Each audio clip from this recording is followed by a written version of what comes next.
Hi, and welcome to Pittman's Pumpkin Patch and Pittman's Garden Patch. Still haven't decided on one name, but I just wanted to kind of update everybody on what's going on.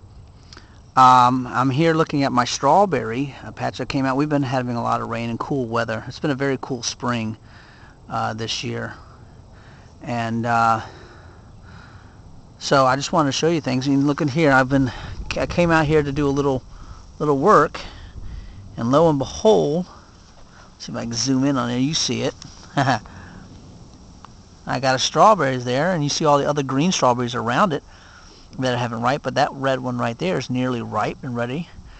So I mean, it got my blood pumping, and I was like, oh, you're right, this is my first time growing strawberries. So to see this in the various stages, and you can go around here and you can see all kinds of strawberries in various stages of development.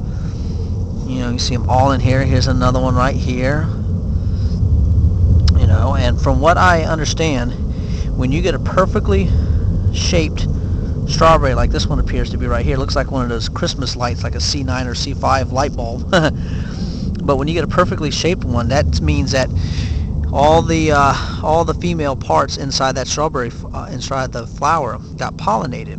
When you have a misshapen one that has some indentions and things like that, that means that not all the parts were completely pollinated. But it doesn't really matter. I mean, they're still going to taste like a strawberry, still going to taste good. But here, I mean, there's probably see it right there. There's another strawberry, and turning real red right there. And you got, like I said, a lot of strawberries that I didn't notice before, but they are tucked under there and everything. And so this is really coming along, which means the birds will be coming along here pretty soon too. So I'm going to have to break out my secret weapon and start building my hoop house here and put the tulle, T-U-L-L-E. That's that material that they use for wedding veils. And it's going to act as a barrier to keep out birds and things like that. Plus it will allow like 99% of the sunlight to go through, water, air, and it won't trap the heat. Or the trapping of the heat will be very minimal, because it's just going to allow everything to have a lot of ventilation. So I am really excited that I'm getting strawberries that are ripening on here. They're turning red. Like I said, you got strawberry flowers right here, that are in strawberry, and there's this one right here has been pollinated. And how do I know that? Well, shortly after a strawberry gets pollinated, very shortly, within 48 hours, a lot of the petals start to wither away and fall off. And if it's been pollinated, what you'll be left with is the strawberry that is still growing. It won't start to rot and go away. It'll swell up a little bit, and then the I guess today, I'm not sure if it's called the sepals, the little green parts, and the little green leaves right here, the sepals will start to close in around the strawberry a little bit. So that's a good indicator right there. Now here, you got some leaves that are getting discolored. So when you see stuff like that, just pick them off and get rid of them, because they're disease leaves, and you don't want that around your plants. So just pick them off. You find brown ones, get rid of them. You find the yellowing ones, get rid of them. So here I am on my other strawberry bed, and again, you got varying levels of strawberries growing, and there's clusters of them and everything. And right here, here's a good one. Let me show you right here. This one right here, let me zoom in. Okay, no, that's not the one. Here it is, this one that's down here. Okay, you see how it's all kind of a white green color, but there you see some of the red starting to show up. Okay, so I just want to kind of show you that, so that you kind of see the strawberries developing in there in different stages. So it's got a little bit of red starting to come through on that one. And so like I said, I'm real excited that things are starting to really kick off here. And it's You even got this little dinky berry right here. That's funny. There's a little tiny little berry. Green on one side, red is on the other. So it's all good. And this plant right here is a spinach plant. And let me show you my cabbage, broccoli, and spinach bed that I got going on here. My dad was over the other day, and he's been gardening for a number of years, and I was asking him, well, what's the difference between, your broccoli and your cabbage? And just let me get on the eye level so you can see how tall some of these are getting to be and whatnot. So this is one of my better, looks like this might be a broccoli plant. And I was asking my dad, well, how do you know the difference between a broccoli plant and a cabbage? Because they're both in the same family. And it's kind of hard to tell. This is my first time growing these. And he says, well, if you have leaves that are growing up and they're not cupping inwards, not, leaning and cupping inwards, and, instead of trying to spread out and open up, then you got a broccoli plant. It says your cabbage plant's leaves will be folding inside. Will kind of be cupping around the center and curved inwards, and that way, because that's going to be forming the head. And you can see right here, here's a good example. See how these leaves right here, those two right there, are curved in towards the middle of the plant, the very center. And so this is where, your cabbage is going to be formed. And so I was like, oh, that's a, interesting thing here. And I'm not sure if this one's cabbage or broccoli. I think this is probably cabbage because that one's cupping in, and right here's a good example. This one's a broccoli plant. Smaller one, but it's a broccoli plant. The leaves are going outwards and not trying to cup in. And this is probably a cabbage right here. You see how the leaves are cupped in on it like that, Kind of looks like a mouth and got a lower lip and an upper lip. So that's a good indicator right there. Alright, so and you can see some of my spinach plants, and I can't remember which varieties because after a while I just started sprinkling some of different varieties, and I kind of didn't keep track anymore which varieties were which. But some of these leaves are ready to go and be picked. The outer ones first. Don't start with the inner ones. Pick the outer ones when they're about maybe 6 inches or so, or 4 inches. You can start harvesting some of those for salads and juicing and whatnot, whatever your preference. So again, more more spinach leaves and things like that. Okay, so that's what's going on there. So I'm pretty happy with that. This is taking off good. All right, another little shot of that right there. Now over to my blueberry plants. Not a whole lot going on, just some greening up and whatnot of different varieties. And you have some that have little blossoms on them, flower buds and things. And there's a little close-up of them. You can see that they're white, and some are kind of pinkish purplish. Okay, and of course they haven't opened up yet, and I don't know exactly when it will be, but I don't imagine it'll be too much longer.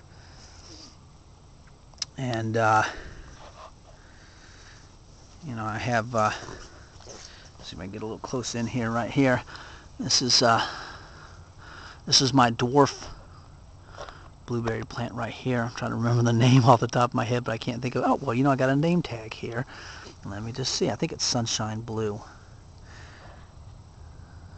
Yeah, Sunshine Blue. And that's about a 3 to 4 foot plant. And like I said, you can see, all the different flowerings on here, the flower buds, everything, and what colors they are, and and down here they look like little small miniature blueberries, but the flowers haven't opened yet. You can see how things are just taken off. They haven't opened up yet. So, and a little one on that one. So things are going out pretty good down here. Now let me come over here. And this is a bed that I did recently. I took my tomato plants that I had started by seed indoors, and I transplanted them out here You know, put all the good stuff in. I've been talking about it in my previous videos, all the rock dusts, you know, azomite and accelerite, and you know, the worm castings and the California humus and all that good stuff. And it's all mixed in here in the bed.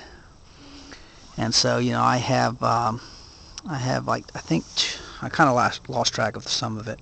But I had 2 or 3 beefsteak plants in here, tomato plants, and the rest I think are they are Roma tomatoes, and from organic seeds, and mixed in, of course, all throughout the tomato bed. And you see are marigolds. And those of you who haven't gardened before are not sure, marigolds are a good beneficial organic flower for keeping pests away from your plants. And particularly, the ones I'm most trying to keep away from my tomato plants are the aphids. I had an aphid issue last year that did a pretty good job on my tomato plants. And so this year I'm getting a head start on things, and you know, getting it all protected. And I got more marigolds down here, and inside that right there, those have not been transplanted yet. But this is a bed, my next bed that I'm working on. I think this is going to be either cucumbers or zucchinis and squash and things of that nature will be going in here. And I have another bed right over here, right next to it, and I haven't lined that with the that black paper that you see on that one right there, the weed barrier, because I don't want the weeds and grass coming up through the pallets that I'm setting these beds up on. And all this other stuff you see lying around here is what I'm going to be using to making my hoop house. This was left over from last year, so I'm just going to cut the pieces the size that I need, and you know, I have some clamps and everything for it to mount it to the pallets out here. It's kind of a wide open shot that you see going on here, and everything. 2 beds of strawberries, cabbage, broccoli, spinach, things like that, blueberries, tomatoes with the marigolds, squash, zucchinis, cucumbers, and things like that in here. I'll be making trellises and things like that later on. Here is a raised bed here, a longer one, and this is where my pumpkins will be going. And I guess I will probably have some, I'm not sure where I'm going to put my watermelons at, but I'm going to have to probably make a couple more raised beds because I just have so much. I mean, I like to grow a lot of pumpkins because you never know how well they're going to do. You know, you might plant 20 plants and sometimes you might get 3 pumpkins out of it or something like that. You know, you might plant 50 of them and you might get 10.